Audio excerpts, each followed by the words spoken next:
Alhamdulillah wassalatu wassalamu ala Rasulillah wa ala alihi sayyidina Muhammadin wa mawala. Asyhadu an la ilaha illallah wa asyhadu anna Muhammadan abduhu wa rasuluhu allazi la nabiyya ba'da amma ba'd.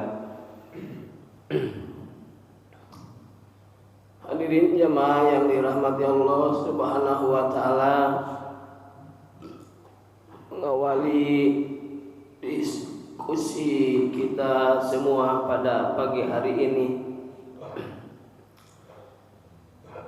Mari kita panjatkan puji dan syukur kita kehadirat Allah Subhanahu wa taala, yang mana alhamdulillah sampai saat ini kita masih diberikan kesempatan oleh Allah Subhanahu wa taala untuk bisa menikmati sisa umur hidup kita dalam keadaan sehat walafiat, sehingga pada pagi hari ini kita bisa melaksanakan salat subuh secara berjamaah dan dilanjutkan dengan acara yang rutin kita laksanakan setiap pagi, yaitu diskusi atau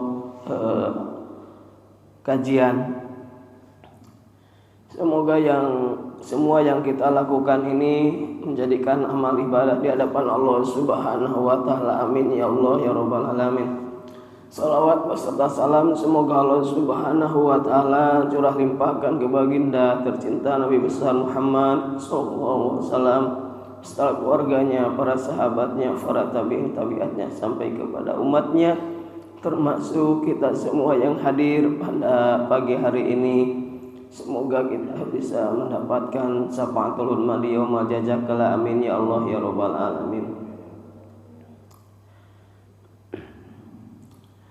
Hadirin jamaah yang dirahmati Allah Subhanahu wa taala, untuk mengisi diskusi pada pagi hari ini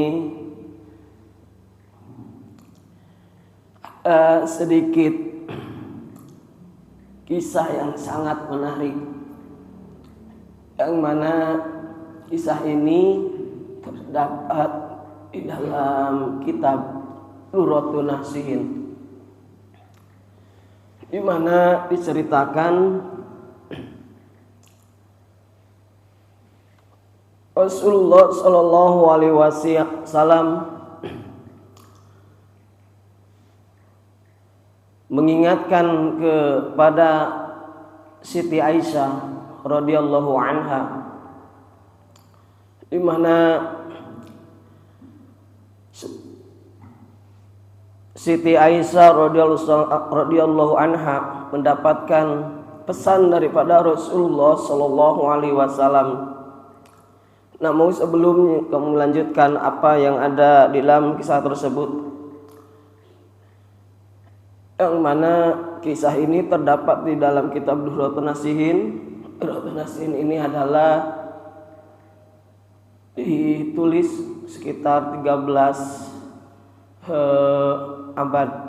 abad ke-13 oleh Syekh Hasan Ash-Shahdawi, di mana beliau wafat sekitar 1824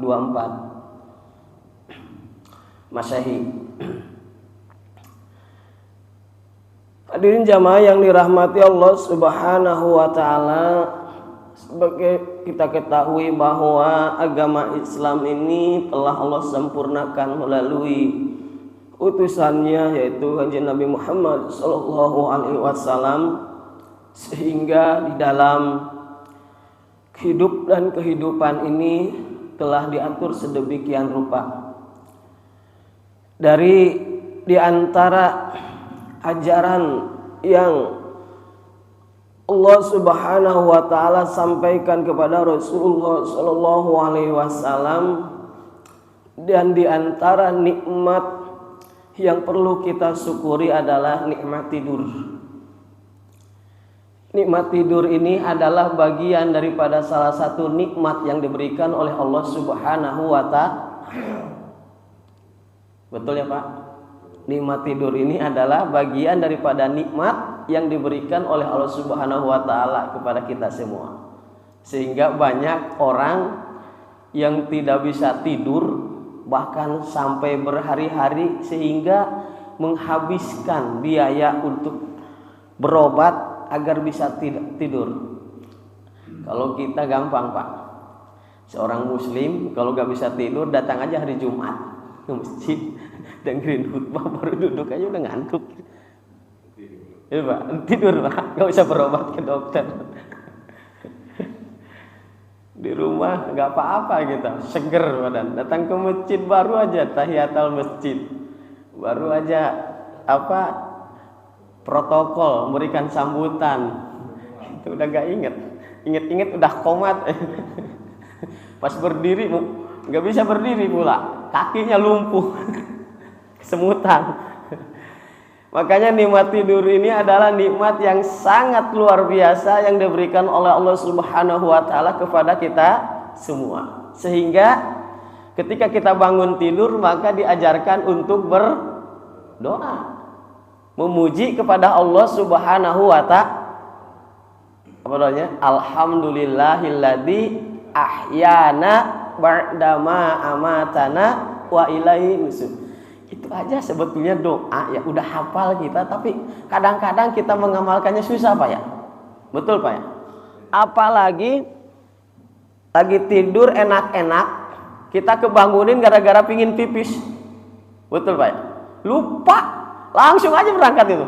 Padahal Rasul mengajarkan setelah kita bangun tidur itu kita diajarkan untuk berdoa, memuji kepada Allah Subhanahu wa taala.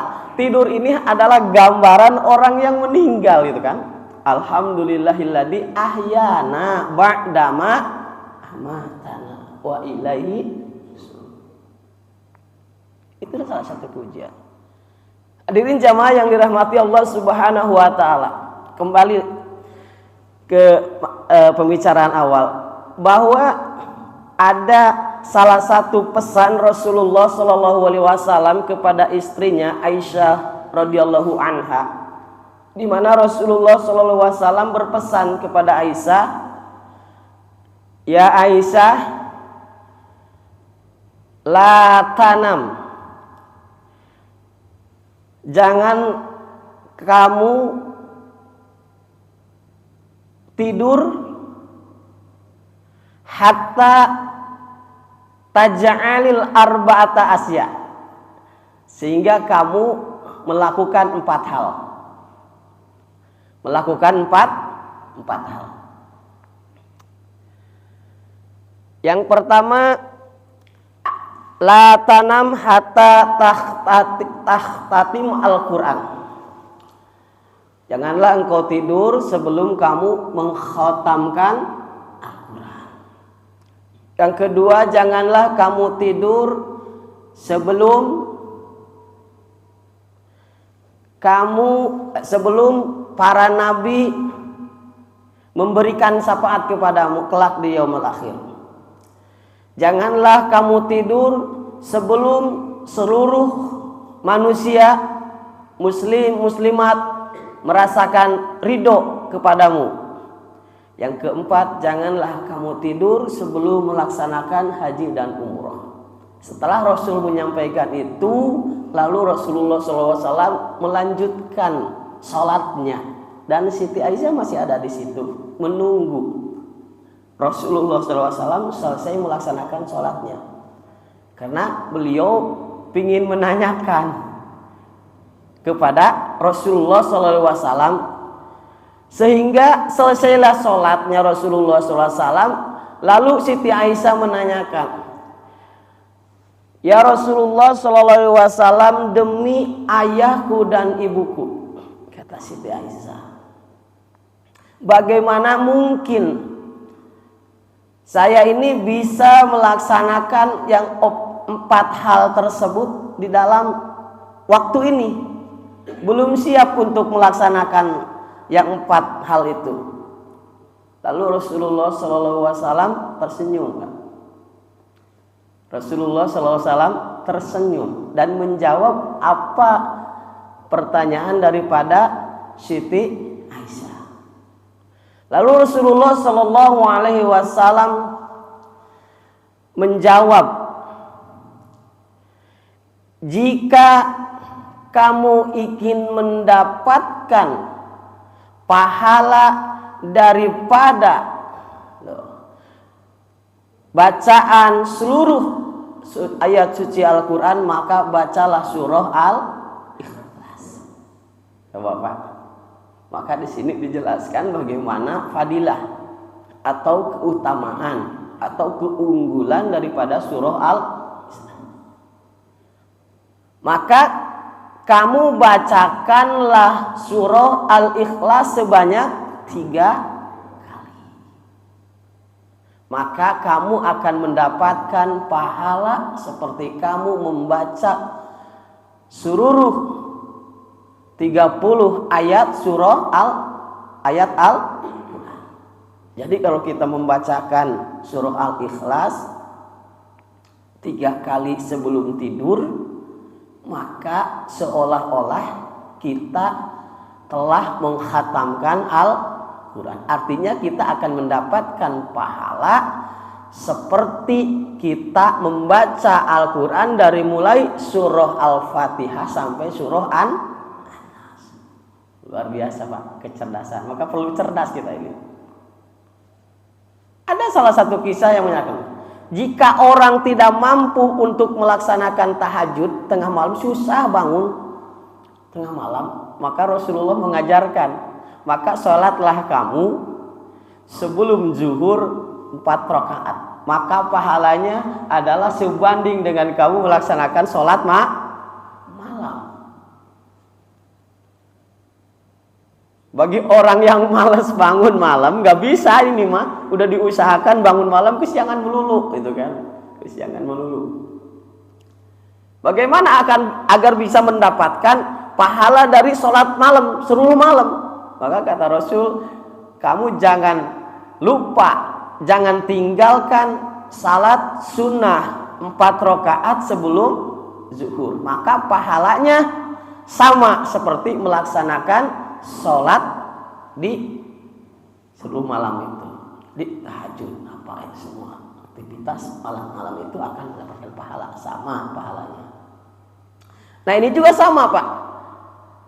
Kata Rasulullah SAW kepada Siti Aisyah, jika kamu ingin mendapatkan pahala daripada khotam Al-Quran yang 30 juz, maka bacakanlah sebelum tidur itu surah Al-Ikhlas. Sudah hafal semua Pak ya? Surah Al-Ikhlas sudah hafal Pak ya? Insya Allah Pak. Itu Pak. Dari TK aja udah hafal kita. Surah favorit tuh kita maju. Dari TK kan mulai dari hafalan surah-surah pendek tuh. Dari ujung dulu tuh. Jadi kalau kita masukin anak ke tahfidz Quran, itu pasti dari ujung dulu. Jadi yang pertama diinin ke anak-anak kita itu dari mulai surah An-Nas, Al-Falaq, Al-Ikhlas, sampai ke surah Ad-Duha. Dari situ mulai lagi sampai surah An-Naba. Biasanya begitu Pak. Lalu balik ke surah pertama, yaitu dari Al-Baqarah. Anak saya seperti itu dulu. Anak saya semuanya di tahfidz Quran. Yang pertama alhamdulillah udah hafidz 8 juz. Yang kedua udah menginjak sekarang udah ke 5 juz. Yang cewek ini dari kelas 3 SD masuk pesantrennya. Alhamdulillah. Jadi dulu di Depok, sekarang di Cinere. Jadi pas ke rumah itu kan harus murojaah tuh Pak. Jadi kalau libur itu ada kewajiban buat orang tua untuk mentasmi dia, supaya hafalannya jangan sampai lepas. Caranya begitu Pak, dikasih tahu sama ustadahnya. Alhamdulillah. Jadi gak sempat kita sama ibunya gitu, istrinya kita tasmi. Jadi selama kita libur, anak kita diajarin terus Pak. Jadi surah-surah pendek itu udah diajarkan dari mulai TK itu. Asal kita gak hafal. Cuman permasalahannya untuk kita mendawamkan bacaan surah Al-Ikhlas ini agak susah. Apalagi musim Piala Dunia. Ya Pak. Apalagi musim Piala Dunia. Tidak menafikan Pak, saya juga suka Pak bola itu. Tapi gini Pak, asalkan jangan sampai begini. Nonton bolanya ketinggalan, tahajudnya ketinggalan. Itu yang salah. Kalau ada Piala Dunia malah memicu kita untuk melaksanakan sholat tahajud malam, bagus Pak. Mudah-mudahan dengan ada Piala Dunia misalnya ditayangkan jam 2 malam, kesananya udah terbiasa bangun malam, itu alhamdulillah. Jangan sampai Piala Dunianya selesai, tahajudnya selesai pula. Jadi kita ngambil hikmah dari itu.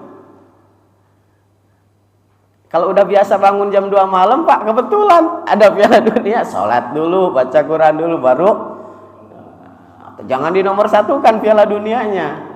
Itu mah sampingan aja, kan hobi aja kita, gitu kan. Terus terang aja saya suka Pak, nonton bola saya suka. Dari mulai saya SD suka bola, walaupun nggak bisa, tapi senang olahraga gitu. Di sini saya sebulan sekali futsal Pak, sama teman-teman tuh futsal. Jadi ada reunian anak-anak pesantren dari istri, kebetulan dalam pertemuan itu diisi dengan kajian, di samping kita silaturahim diisi dengan olahraga. Olahraganya selalu futsal. Walaupun saya bukan alumninya dulu, tapi lebih akrab gitu karena kita ikut nganter istri sebulan sekali gitu pertemuan teman-temannya. Di sini pingpong ya? Bagus. Kalau pingpongnya jam 2 bagus Pak. Jam 2 malam. Ini kalau tahajud. Jadi sebelum tidur ini jangan lupa kita membaca surah Al-Ikhlas. Pak Jul mau gak baca Al-Quran dari surah Al-Baqarah sampai surah An-Nas sebelum tidur? Berat kan Pak? Berat Pak. Boro-boro kita yang belum hafal Al-Quran, yang udah hafalnya belum tentu Pak. Tapi bagaimana Rasulullah SAW memberikan peluang kepada umatnya? Ini bukan hanya kepada Siti Aisyah doang sebetulnya. Ini mengajarkan kepada seluruh umatnya agar bisa mendapatkan pahala daripada bacaan seluruh Al-Quran. Maka bacalah surah Al-Ikhlas sebelum tidur tiga kali. 3 kali Pak. Bismillahirrahmanirrahim. Qul huwallahu ahad, Allahu samad, lam yalid wa lam yulad wa lam yakul lahu kufuwan ahad. Bismillahirrahmanirrahim. Qul huwallahu ahad, Allahu samad, lam yalid wa lam yulad wa lam yakul lahu kufuwan ahad. Bismillahirrahmanirrahim. Qul huwallahu ahad, Allahu samad, lam yalid wa lam yulad. Yang pertama itu. Padahal berapa menit ya? Saya coba tanya Pak, yang di sini yang suka mendawamkan ini siapa Pak? Ada enggak Pak?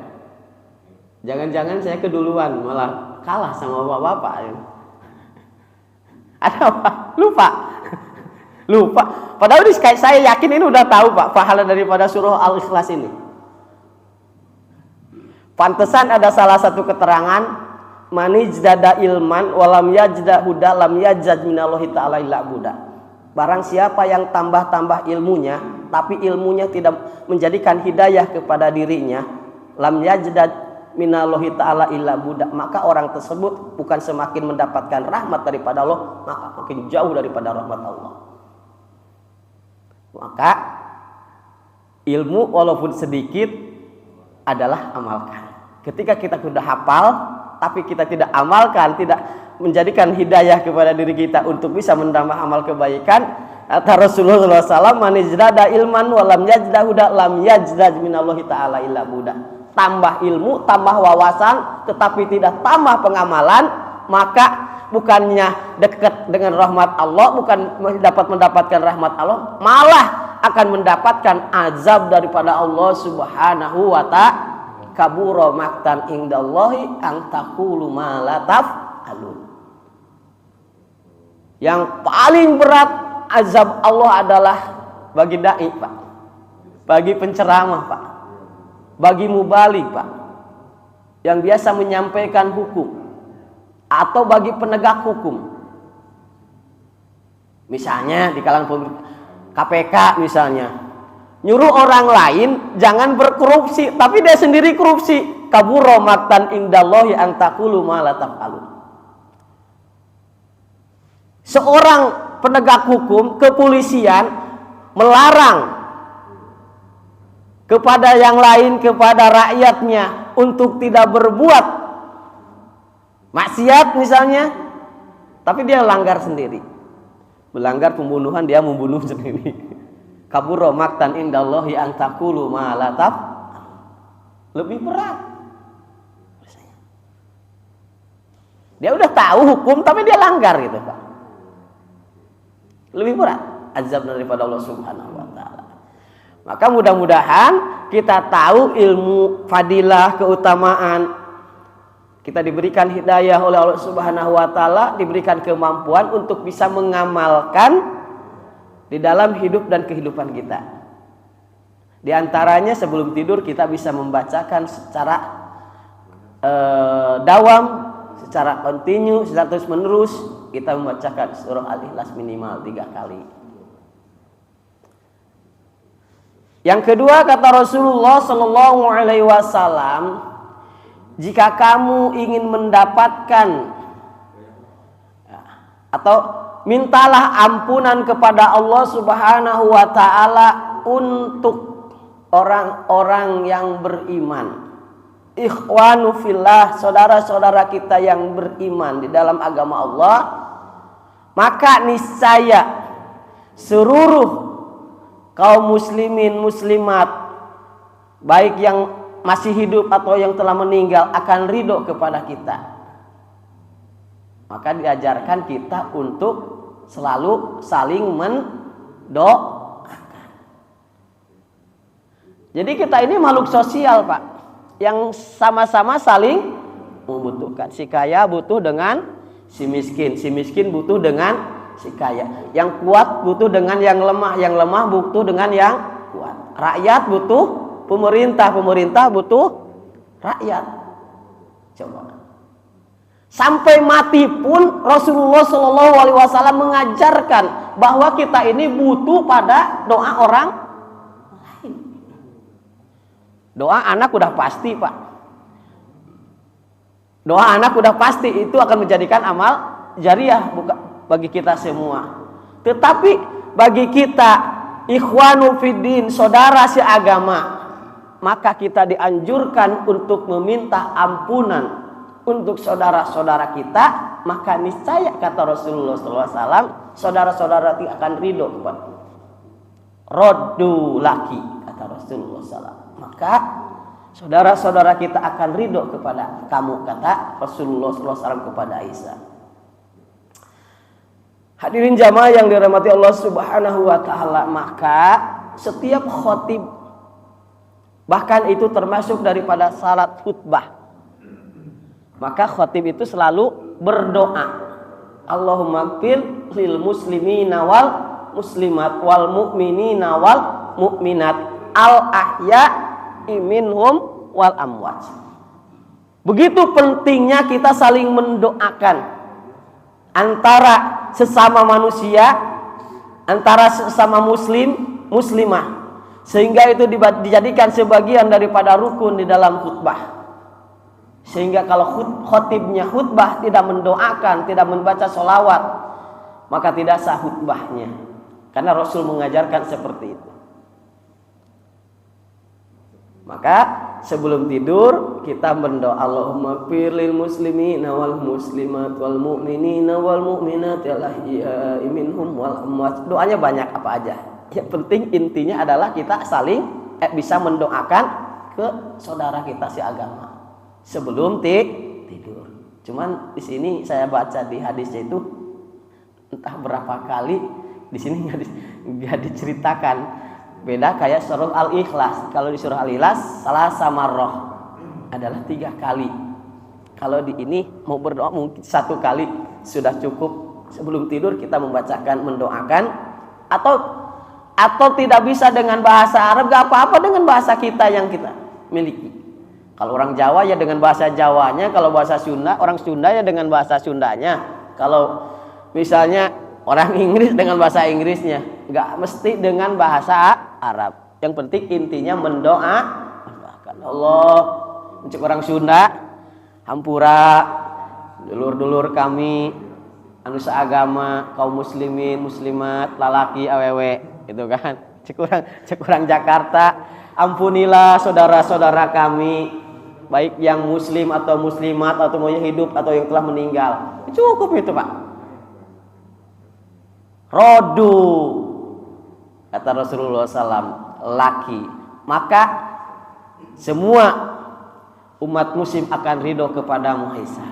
Sehingga ketika kamu bisa mendoakan sebelum tidur kepada saudara-saudara seiman dan seislam. Yang ketiga,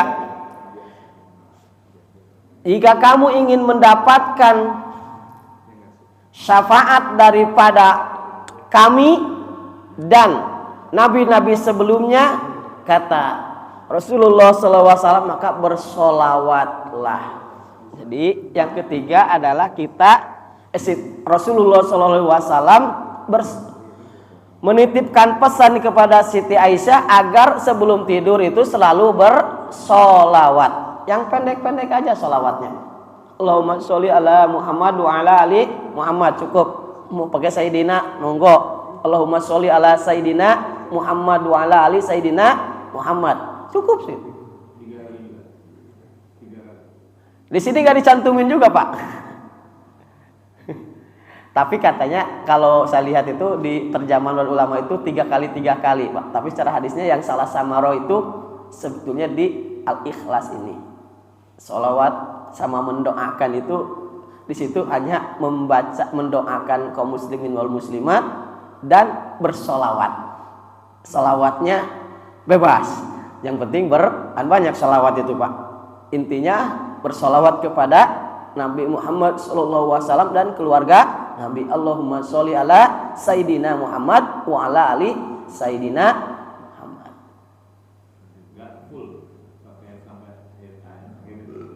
Boleh full, Pak. Cuman segitu saja udah cukup untuk kita bersolawat. Mau baca solawat apa namanya? Nariyah. Tibil kulub. Itu kan sama ada solawatnya. Allahumma sholli ala Sayyidina Muhammad tibil qulubi wa dawaiha wa afiyatil abdani wa sifaiha. Itu sama-sama sholawat. Yang penting ada sholawatnya kepada Rasulullah Sallallahu Alaihi Wasallam. Yang simpel aja kita sebelum tidur. Yang pendek Allahumma sholli ala Sayyidina Muhammad wa ala ali Sayyidina Muhammad. Niscaya kata Rasulullah SAW, kamu akan mendapatkan syafaat dariku dan dari nabi-nabi sebelumku. Ini Pak. Yang keempat, kata Rasulullah SAW, janganlah kamu tidur sebelum kamu melaksanakan ibadah haji dan umroh. Jika kamu ingin mendapatkan pahala daripada haji dan umroh, kata Rasulullah SAW, maka bacakanlah subhanallahi walhamdulillahi wala ilaha illallah wallahu akbar. Ada apa Bu ya?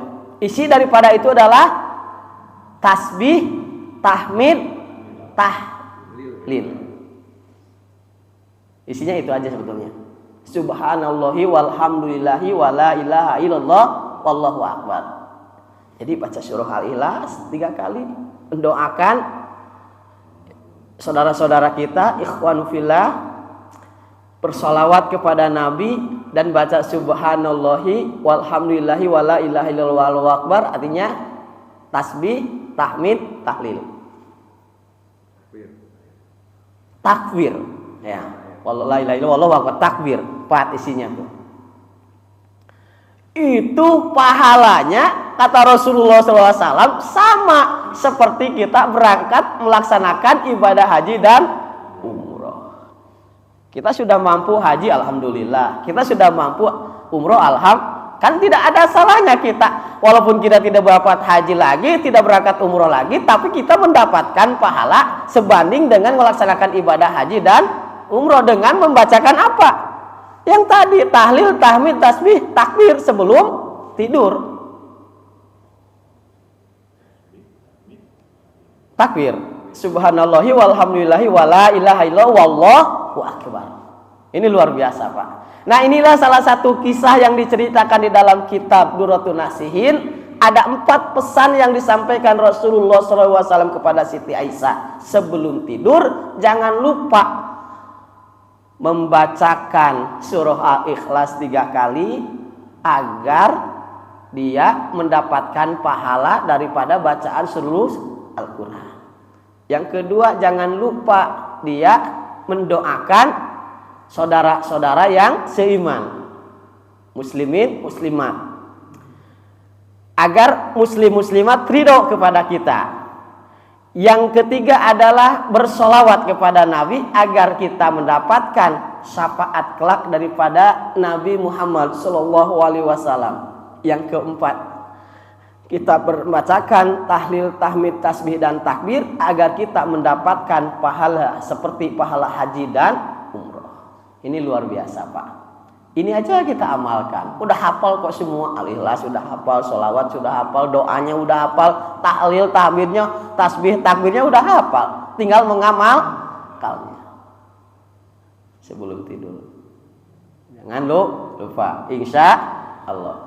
Hadirin jamaah yang dirahmati Allah Subhanahu wa taala. Jadi kisah ini sebetulnya bukan hanya pesan Rasulullah Shallallahu alaihi wasallam kepada Siti Aisyah, tetapi ini lebih umum kepada kita semua sebagai umatnya.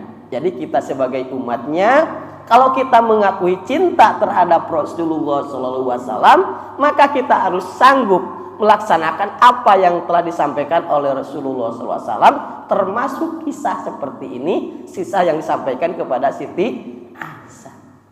Insya Allah kita akan mendapatkan keberkahan, kita akan mendapatkan kemuliaan daripada Rasulullah SAW ketika kita bisa mengamalkan apa yang telah disampaikan oleh Rasulullah SAW.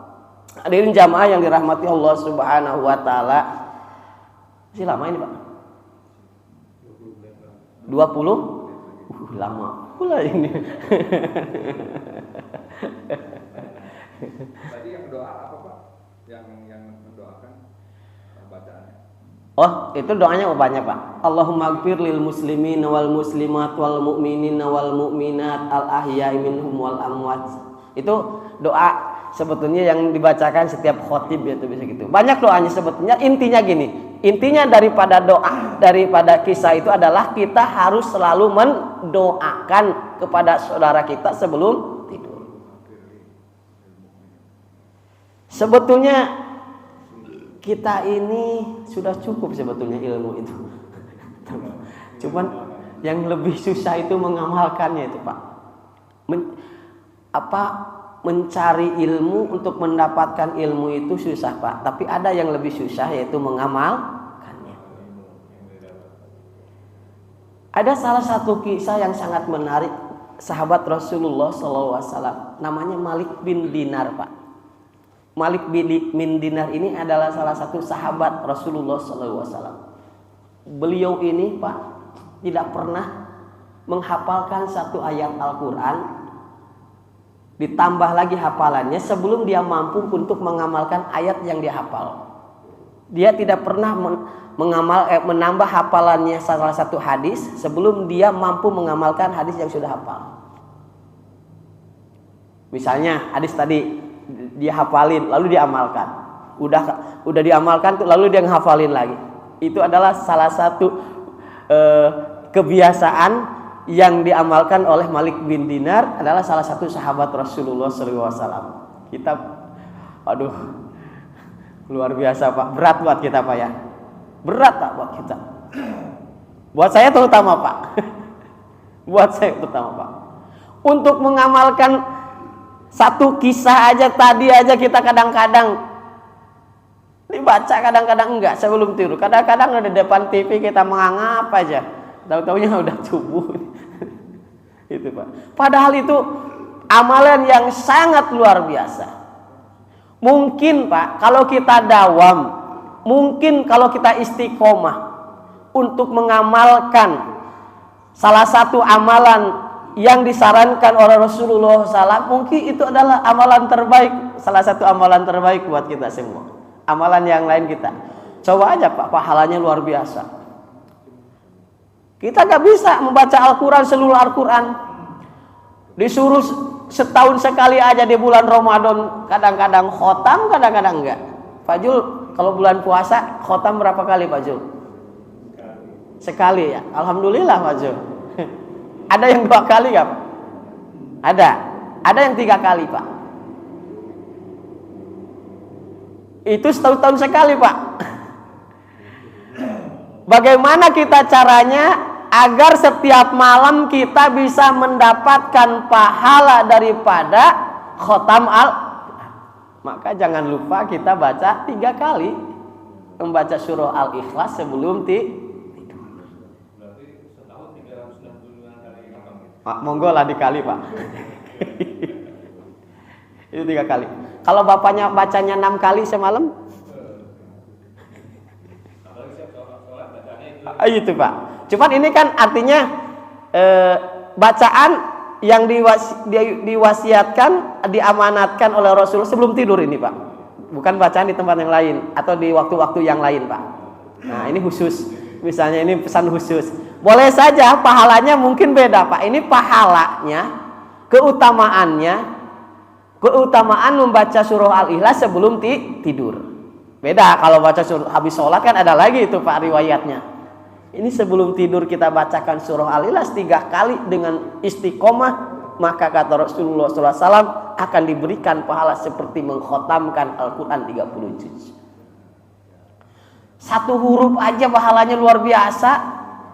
Boro-boro sudah lancar, terbata-bata, pahalanya malah dikasih 2 sama Allah Subhanahu wa Ta'ala daripada baca Al-Quran. Makanya luar biasa ini Al-Quran ini Pak. Beda kayak bacaan-bacaan yang lain. Kalau Pak Jul baca buku di luar bacaan misalnya Al-Quran, mungkin hanya mendapatkan ilmu, tapi pahala daripada bacaan, apalagi kalau niatnya gak lurus.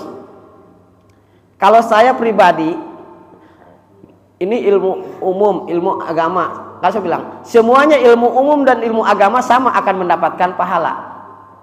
Jangan dipisah-pisahkan. Kata kita sekolah dengan di pesantren. Kalau sekolah dari mulai SD sampai kuliah, kalau dari awalnya niatnya lurus, semua mata pelajaran yang kita pelajari, kalau niatnya lurus, insya Allah akan mendapatkan pahala daripada Allah Subhanahu wa Ta'ala.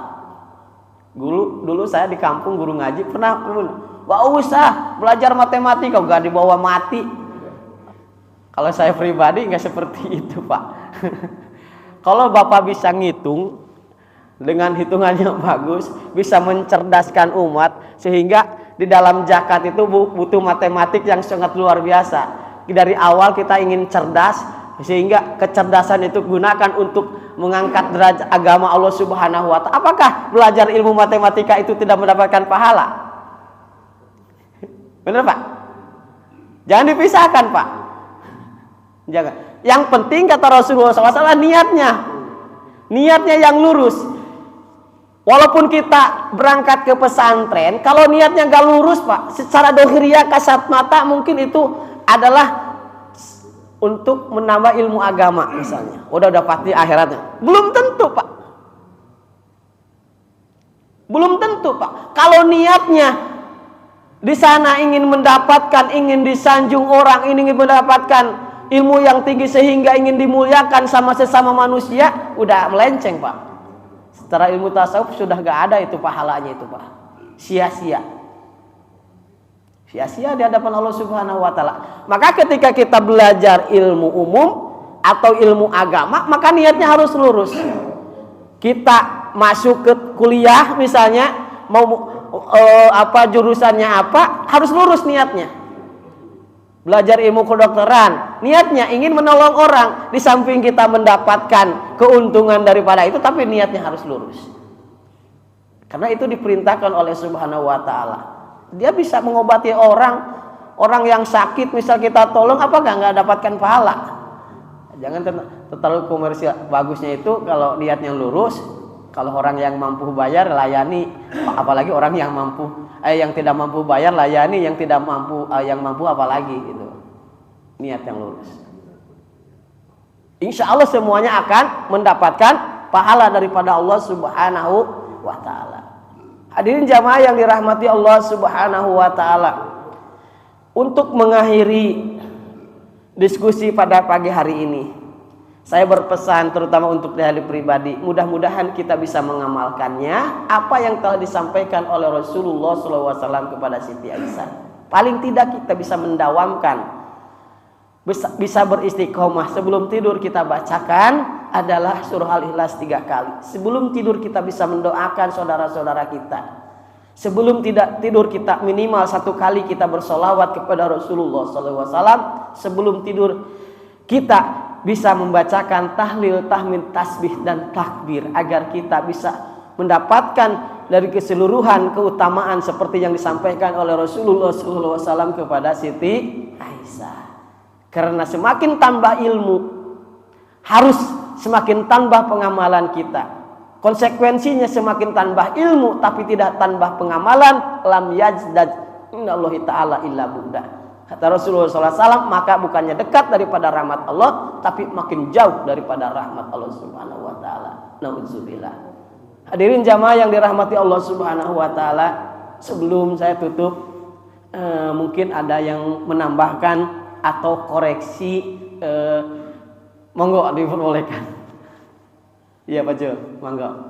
Assalamualaikum warahmatullahi wabarakatuh. Waalaikumsalam warahmatullahi wabarakatuh. Terima kasih Ustaz kesempatannya. Kalau kita pelajari ya, kita tadi, kita bisa menarik kesimpulan bahwa luar biasa umat Nabi Muhammad ini dibandingkan dengan umat-umat yang lain dalam memperoleh apa ya, pahala. Ya. Karena dengan melakukan ini nilainya sebenarnya dengan ini ya kan. Misalnya dengan puasa sunnah 3 hari setiap bulannya itu yang lebih sama dengan nilai puasa tahun atau seperti ibadah apa tadi Lailatul Qadar. Suruh ibadahnya nilainya sama dengan pahala haji dan umroh sempurna. Iya betul. Nah, terus tadi saya baru kali ini dengar kalau tadi sholat setelah 4 rakaat setelah zuhur itu nilainya sama dengan sholat malam. Yang saya dengar selama ini apabila kamu sholat isya berjamaah dan subuh berjamaah maka nilainya seperti sholat sepanjang malam. Itu ada. Tapi kalau yang 4 rakaat ada sholat zuhur ini sama dengan nilai apa? Nilai sama dengan puasa itu. Tahajud atau sholatul qiyamul lail. Ya. Saya lupa lagi kitabnya. Saya pernah baca di salah satu kitab, kalau nggak salah di dalam kitab Azkar. Kitab Azkar ini yang merangkum tentang kalimat zikir, Pak. Pahala, fadilah itu. Waktu bacaannya di situ ada. Kalau nggak, cuman saya lupa halamannya itu. Saya pernah membaca salah satu hadis keutamaan tentang sholat qobliyah zuhur. Ya termasuk diantaranya itu Pak. Mungkin bisa dibuka di Google Pak tentang pahala itu Pak. Tapi saya pernah baca salah satu hadis itu, keterangan itu di dalam kitab Adkar kalau nggak salah Pak ya, itu pernah baca bahwa ternyata Rasulullah SAW bagi orang yang malas untuk bangun malam masih memberikan kesempatan agar bisa mendapatkan pahala daripada sholat malam tersebut dengan melaksanakan sholat qobliyah sebelum zuhur 4 rakaat itu. Jadi dengan istiqomah melaksanakan sholat zuhur 4 rakaat itu, maka akan mendapatkan pahala seperti pahalanya melaksanakan qiyamul lail sepanjang malam. Qobliyah. Yang saya temukan qobliyah Pak, bukan badiah ya. Tapi kalau koreksi monggo gitu. Yang saya baca itu qobliyah Pak. Jadi 4 rakaat bukan 2 rakaat Pak, 4 rakaat sebelum zuhur. Itu pahalanya. Maka bagi pegawai misalnya yang pulangnya kantor malam, jadi malamnya boro-boro bisa bangun, maka sering-seringlah misalnya qobliyahnya itu jangan 2 rakaat tapi 4 rakaat istiqomah, insya Allah akan mendapatkan pahala seperti mendapatkan melaksanakan sholat sepanjang malam itu. Berarti Ustaz perlu diusulkan ke DKM agar antara azan dan qomat pada saat zuhur agak dipanjangkan lagi. Emang selama ini pendek Pak? Kesempatan untuk memperoleh pahala sholat malam tadi bagi jemaah yang agak datangnya agak ya. Ada kesempatan mungkin. Jadi itu kan aturan kita Pak ya, boleh juga. Tapi begini Pak, sama Pak. Jadi gini Pak, kadang-kadang begini. Sudah pengurus kasih jeda 10 menit aja masih aja yang terlambat. Jadi yang disiplin itu sebetulnya bukan hanya pengurus, tapi jamaah kita sendiri, Pak. Walaupun dikasih jeda 15 menit, tapi udah 10 menit habis zuhur masih di rumah, sama aja ke sini kita nggak ke bagian qobliyah. Walaupun dikasih jedahnya misalnya 5 menit, tetapi kita sebelum azan sudah di masjid, insya Allah keburu 2 rakaat. Jadi yang harus lebih disiplin itu kita aja sebetulnya. Betul Pak ya? Udah diusulkan kepada jamaah, jedahnya ada yang datang duluan Pak, ada yang datang kelamaan, ini dari adzan kok ke iqamah 15 menit. Ya buat kita yang datang belakangan mah kecepatan, karena kita yang salah sebetulnya. Karena sunahnya itu adalah ketika mendengar suara adzan itu harus berangkat ke masjid, bahkan mendengarkan adzan itu harus di masjid. Itu baru sunnah. Kita bisa menjawab yang kalimat-kalimatnya Allahu Akbar, Allahu Akbar, kita jawab dengan Allahu Akbar. Itu kan? Itu dengan hayyalah sholat misalnya, kita jangan la haula wala quwata illa billah. Kan sunnah buat mustami kita yang mendengarkan tuh. Artinya gini Pak, lebih kedisiplinan. Kalau kita ada kemauan untuk bisa mendapatkan pahala daripada qobliyah itu, maka kita harus datang lebih awal. Paling tidak Fajul, paling tidak 5 menit sebelum adzan udah standby. Walaupun nggak adzan, Fajul yang adzan kan bisa. Bahkan lebih mungkin pertama tahiyatul masjid. Tahiyatul masjid, yang kedua qobliyah atau sholat sunnah mutlak. Bisa aja Pak, sholat sunnah mutlak itu sunnah yang nggak ditentukan. Niatnya usolli sunatan rokaatain, udah itu namanya sholat mutlak Pak. Kalau sholat mutlak itu bisa dilaksanakan siang atau malam Pak. Kalau sholat tahiyatul masjid itu ada asbab. Nggak ada sholat tahiyatul masjid di rumah. Ketika kita masuk di masjid, jangan lupa Pak, ini kadang-kadang kurang penjelasan kita. Di dalam salat gugur sunnah tahiyatul masjid apabila kita datang ke masjid duduk langsung duduk. Misalnya Bapak nih datang ke masjid, duduk, lupa belum tahiyatul masjid. Jangan Pak, udah gak ada sunnahnya. Jadi syukrul wudu, yang Bapak laksanakan gini mana Pak? Syukrul wudu udah tahiyatul masjid dulu Pak. Ada sholat sunnah syukrul wudu, habis sholat wudu kita sholat sunnah syukrul sunnahkan. Yang kedua sholat sunnah tahiyatul masjid. Tidak menggugurkan kita untuk mendapatkan pahala tahiyatul masjid apabila dilaksanakan dengan sholat sunnah syukrul wudu. Tapi kalau kita tiba-tiba datang ke masjid, lupa kita melaksanakan tahiyatul masjid, lalu udah duduk kita, tadi belum sholat sunnah, nggak ada apa sunnahnya, udah nggak ada. Jadi sebelum duduk kita harus langsung datang ke masjid langsung sholat, itu sunnahnya. Kalau udah duduk nggak ada sunnah tahiyatul masjid, udah gugur. Dalam ilmu fikih begitu. Sama seperti kan membacakan doa sholat iftitah. Di dalam sholat itu ada sunnah, yaitu membacakan sholat doa iftitah yang variasi bacanya banyak, gitu kan? Di antaranya yang kita baca Allahu Akbar kabira walhamdulillah wa subhanallah. Nah, yang selanjutnya itu ada sunnah itu kalau sebelum kita takbiratul ihram, ketika kita sholat sendiri kita belum terlanjur untuk membaca surah Fatihah. Kalau sudah masuk kepada surah Fatihah sudah ada tidak sunnahnya, jangan diulang lagi. Baru tengah-tengah Fatihah misalnya, lupa tadi gak baca surah iftitah misalnya, doa iftitah misalnya, lalu dibaca gak ada sunnahnya Pak, itu lanjutin aja baca surah Fatihah. Gitu Pak. Jadi tidak semua kesunnah itu ada. Makanya kita harus tahu ilmunya di situ Pak. Sama seperti sholat sunat tahiyatul masjid. Adanya sunat tahiyatul masjid, pertama kita masuk ke masjid. Yang kedua masuk ke masjid jangan kita didahului dengan duduk di masjid.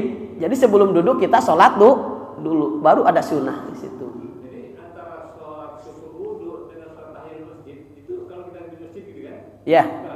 Kalau syukrul wudu di rumah nggak apa-apa Pak, nggak apa-apa. Pokoknya setelah wudu sunnah syukrul wudu. Kalau sunat tahiyatul masjid itu membutuhkan tempat yang khusus, yaitu di masjid. Iya, yang terdengar itu kan terumpahnya istilah di surga kata Rasulullah itu, apalan apa sih yang kamu itu kan sehingga belum aja ini tapi udah terdengar bahwa terumpah kamu itu di surga. Ternyata amalannya itu Pak adalah sholat sunat.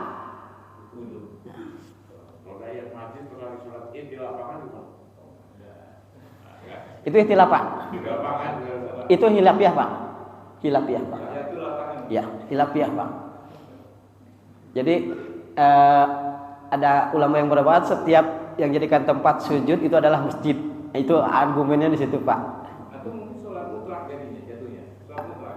Di lapangan itu sholat mutlak dalam. Boleh sholat mutlak tuh. Kalau sholat mutlak waktu, tempat bebas. Nah, rokaatnya tidak ditentukan. Rokaatnya tidak ditentukan Pak. Mau berapa rokaat sholat mutlak. Kalau sholat tahiyatul masjid kan 2 rokaat, gitu kan? Jadi ada sholat-sholat yang ditentukan rokaatnya qobliyah sekian rokaat, ba'diyah sekian rokaat misalnya. Tapi sholat mutlak itu Pak, berapa rokaat Pak Ajul belum kenyang nih sholat tahajud misal, terus aja sholat. Nanti ditutup dengan witir misalnya. Atau qobliyah misal belum duhur nih lama Pak Ajul misalnya, namun ke masjid gak ada kerjaan saya, udah sholat aja Pak Ajul. Usoli sunatan rokaat ini 2 rokaat salam. Usoli sunatan rokaat ini gitu. Itu namanya sholat mutlak namanya. Jadi gitu Pak Ajul ya. Jadi kalau kembalikan ingin mendapatkan pahala daripada qobliyah, Pak Jul datangnya lebih awal. Jangan mengubah jadwal ini. Nanti diprotes sama yang lain yang datangnya duluan.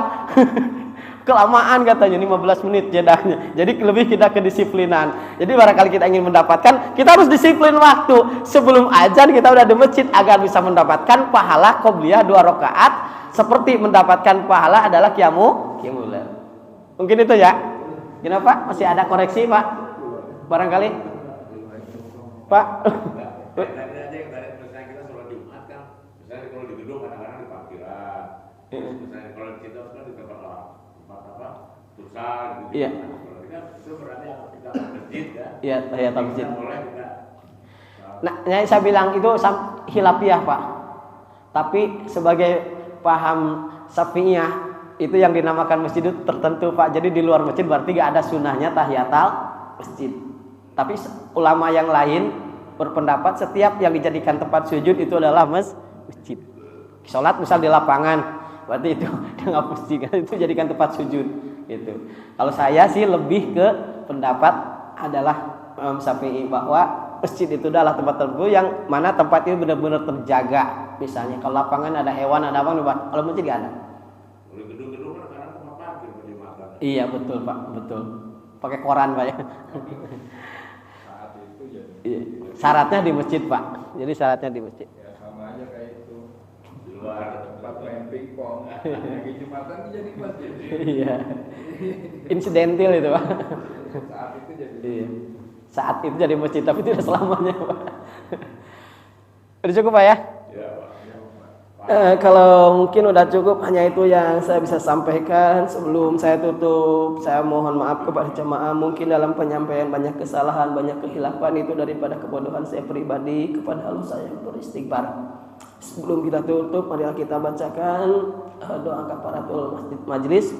Subhanakallahumma wa bihamdika asyhadu an la ilaha illa anta astaghfiruka wa atubu ilaik. Wal afu minkum. Assalamualaikum warahmatullahi wabarakatuh. Waalaikumsalam.